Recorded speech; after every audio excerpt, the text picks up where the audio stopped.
OS में PHP को install कर पाएंगे। Hey, so we are already halfway through our training. I hope कि आपको सीखने की और प्रैक्टिस करने की इतनी सारी चीजों के साथ मजा आ रहा होगा। So buckle up, क्योंकि ये राइड अब और भी एक्साइटिंग और एडवेंचरस होने वाली है। PHP एक जनरल पर्पस स्क्रिप्टिंग लैंग्वेज है जो स्पेशली वेब डेवलपमेंट के लिए सूटेबल है। चलिए अब समझते हैं कि वेब डेवलपमेंट में PHP लैंग्वेज क्यों यूज की जाती है।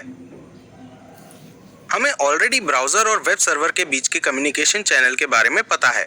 ब्राउजर को सर्विस की नीड फील होती है और जब हम उसके एड्रेस बार में URL टाइप करते हैं तो वो रेलेवेंट वेब पेज को फेच करता है।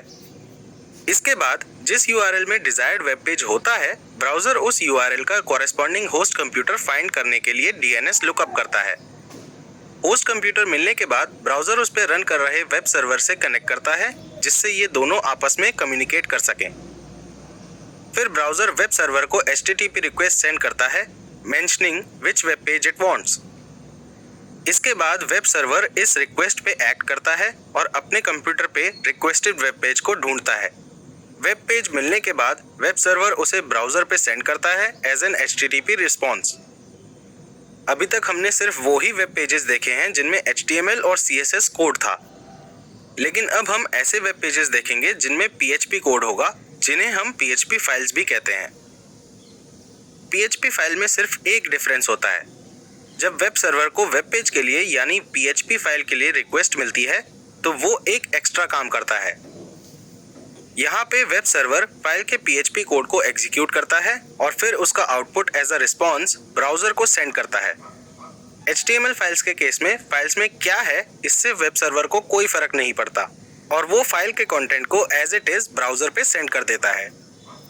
ऑल्सो PHP एक सर्वर साइड स्क्रिप्टिंग या फिर बैकएंड लैंग्वेज होती है क्योंकि ये सर्वर साइड पे एग्जीक्यूट होती है। And the most important thing is कि ये DBMS से कनेक्ट करने में हेल्प करती है जिससे हम इंफॉर्मेशन को स्टोर और फेच कर सकते हैं। इसे समझने के लिए पिछले मॉड्यूल के कैब सर्विस एग्जाम्पल पे वापस चलते हैं। यहाँ पर हमारे पास 3 टेबल्स थे। एक कस्टमर टेबल जो सारे कस्टमर्स का रिकॉर्ड स्टोर करती है जो कैब रेंटल सर्विस को यूज करते हैं।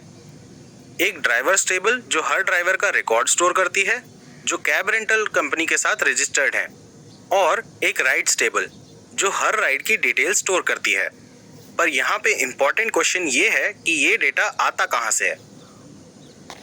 तो जो भी कस्टमर या ड्राइवर इस कैब रेंटल कंपनी की सर्विसेज यूज करना चाहते हैं, उन्हें सबसे पहले एक फॉर्म फिल करके खुद को रजिस्टर करना होता है।